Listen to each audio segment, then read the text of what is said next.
What's going on, guys? Welcome back to The Commodity. I'm Fez, and today we are taking a look at the race to save Texas's failed Megabridge, which I've never even heard of Texas's Megabridge, to be perfectly honest with you. Now, this was suggested in my Discord by Steel Fabric. He put, here's a little closer to home, Fez. I am very curious of what Megabridge, the only thing I can think of is I like years ago, there was inklings of a bridge going from South Texas to Florida. I never thought that would actually be a thing because that's actually a huge distance. So I never thought that would be a thing. Really, what I'm really hoping for is a like one of those like a like a bullet train. I was about to say a speed train. Or a, what do they call it? The tube that Elon Musk was working on. Not the one that goes underground, but one that goes above. I forget what they called it. It's been a long time since they've talked about it. Going from Dallas, Austin, San Antonio, and possibly going San Antonio to Houston and then up to back to Dallas. That would make a lot of sense considering it takes like my parents 6 hours from San Antonio to Dallas, from Dallas to Austin is about 4 hours. Depends on how fast you drive. And then down to Houston's about a 4-hour drive. But if they could turn that into somewhere around 30 to 45 minutes, that'd be really awesome. But guys, link to my Discord is going to be up here. Also down in the description. The gaming channel is down in the description. But let's take a look at this. I also have one more video that I'm going to put out today. I just saw this and I knew it's not going to do that well because like local US stuff just doesn't do well. And I'm curious about this. I've never even, besides what I said, I didn't know there was even a thing. I think this is Dallas. Pretty sure. Because that looks like 35 probably. Yeah, that's what I think it is. We'll see. Let's jump in. So this is where I live, basically. They say everything's bigger in Texas, and that's definitely the case for the state's latest megaproject, the new Harbor Bridge. Stretching 506 meters across Corpus Christi's ship canal, this will be one of the largest cable-stayed bridges in America, replacing the aging structure that stands there today. That is, if it ever gets finished. Halfway through the project, investigators halted construction after they found a number of safety concerns that, if left untreated, could cause the bridge to collapse. Now the project is over budget and way past its original 2020 deadline, and officials are racing to engineer their way out of this nearly billion-dollar problem. With tens of thousands of people relying on the old Harbor Bridge every day, the pressure is on to fix the new one before it's too late. I don't even know what they're like. Corpus Christi, Texas, home to one of the largest U.S. city, has served as an gosh dang it. So my parents used to live. Let's go back a little bit. The largest. Let's go back a little bit. Okay. Corpus Christi. Let's see if we can see it. So this bridge right here is or not bridge. Land is why can't I think of it? I can't even think of what it's called. It's popular. It's been on like MTV Spring Break and all that kind of stuff. But I think this is about where my parents lived right here. Or were they actually on the coast? I don't even remember, honestly. But they used to live somewhere around here while they were working at a university down there. Right by Texas or was it UT? No, Texas A&M, Corpus Christi, I think. Is down here somewhere, but I only went there once. I hated the drive. It was like a 9-hour drive. It was miserable. So I tried not to go down there. Home to one of the largest US ports, this mid-sized city has served as an important gateway into the country for over a century. And over the years, it's been engineered to adapt as the world changed around it. To accommodate the rapidly growing oil and gas industries following World War II, the port needed to build a wider passage and a larger bridge for ships to pass through. And so the state took on one of its biggest construction challenges yet, the original Harbor Bridge. It was an incredible feat of engineering built without the use of modern computers. And when it opened in 1959, the bridge's massive through-arch structure was so tall that supertankers could enter the port for the first time, igniting further economic growth. It went on to serve Texas for more than half a century, but was only designed with a 50-year lifespan. And as the decades have rolled by, the structure has yet again become outdated compared to the size of bridges in today's ports. Now they did like a analysis. There was like a big bridge that collapsed here in the States, and I think like 2 people died or something like that. It was bad. And then I believe the governing body of road and bridges here in the States communicated, I guess, with all the different states to see how the bridges are doing. And apparently like 80% of American bridges are like not up to current code or standards. Because most of them were built during World War II, and a lot of them were anyways. Now, here in Texas, we do so much construction. A lot of them have been redone or updated or something, whatever the case may be, because we do a lot of construction in the state. We spend a lot of money. Towards the end of the year, you can just see just construction going crazy, but yeah, I hate bridges because I know that they're all terrible. So now the state is building another new bridge to accommodate larger ships, meet updated safety measures, and lower maintenance costs.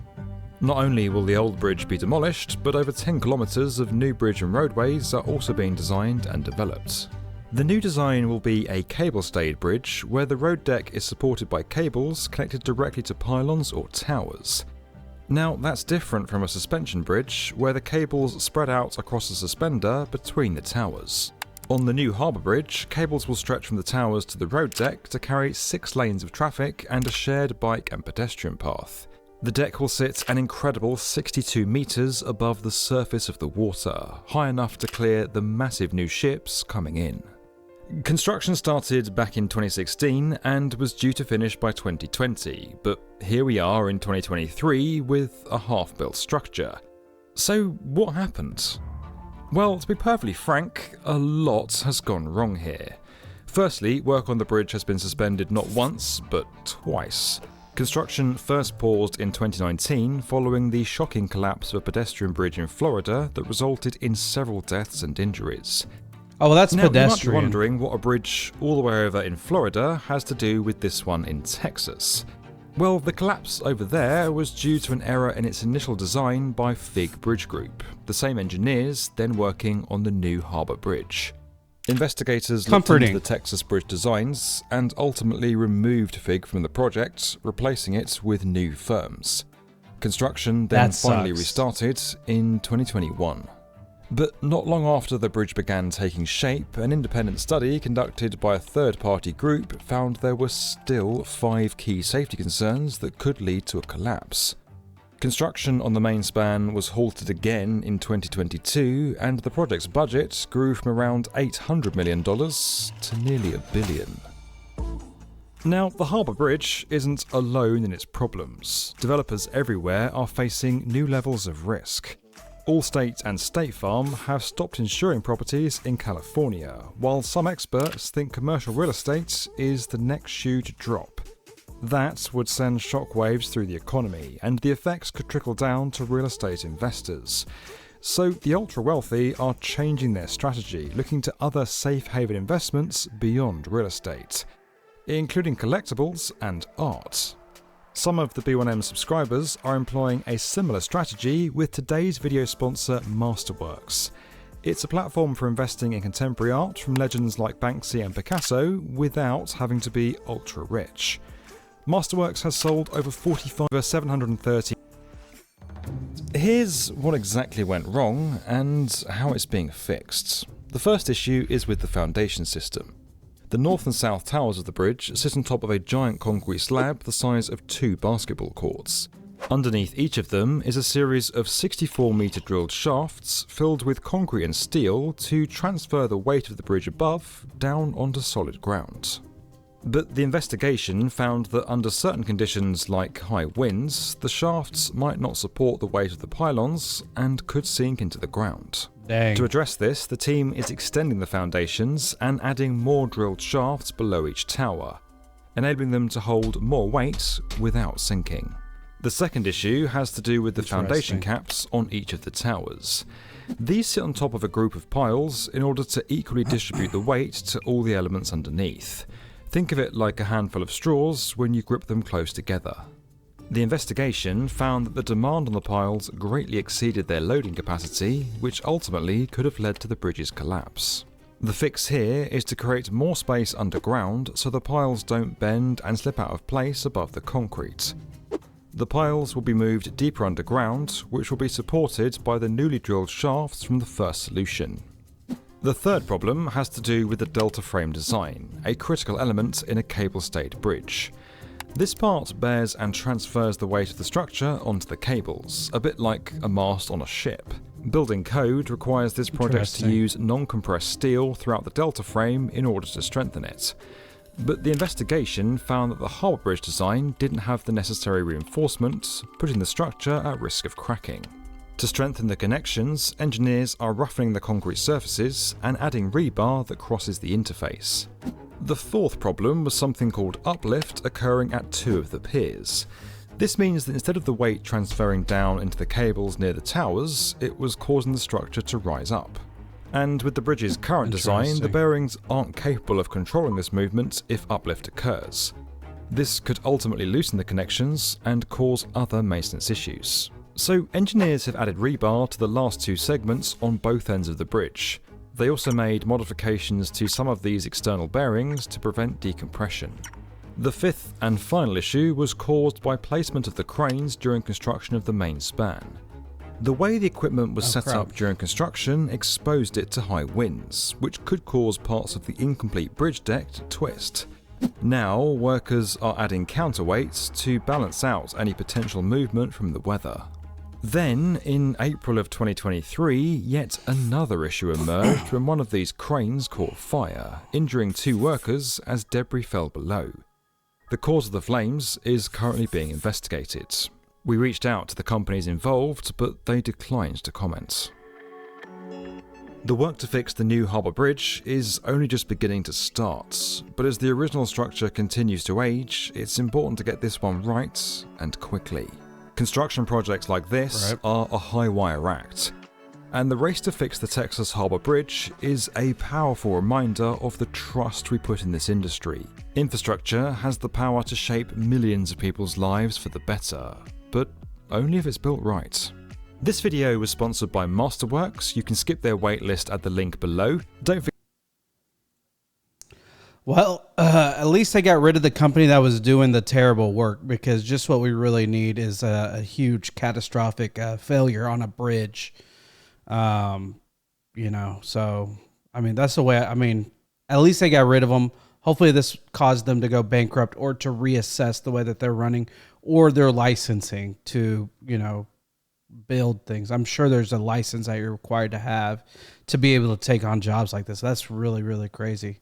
I didn't even know about this bridge that was going on, to be perfectly honest with you. Yeah, I mean, to be fair, I don't live anywhere near that area, like by hours. To get there, like I said, it's like 7 to 9 hours. It's a long, long drive, depending on how fast you drive, how often you stop, and those kind of things. Because driving down, you can stop in Austin, you can stop in West Texas. If you ever go to West Texas, they have a Czech shop. They have a big Czech community there, and they have great food. But guys, I hope y'all enjoyed this video. I know it's out of the norm. But if y'all enjoyed it, I'd love to do more things like this, you know, outside of the current stuff that I do, and kind of try something different, kind of like what we've been doing with GeoGuessr. But guys, I hope y'all enjoyed the video. If you did, like, comment, subscribe, do that whole thing. And until next time,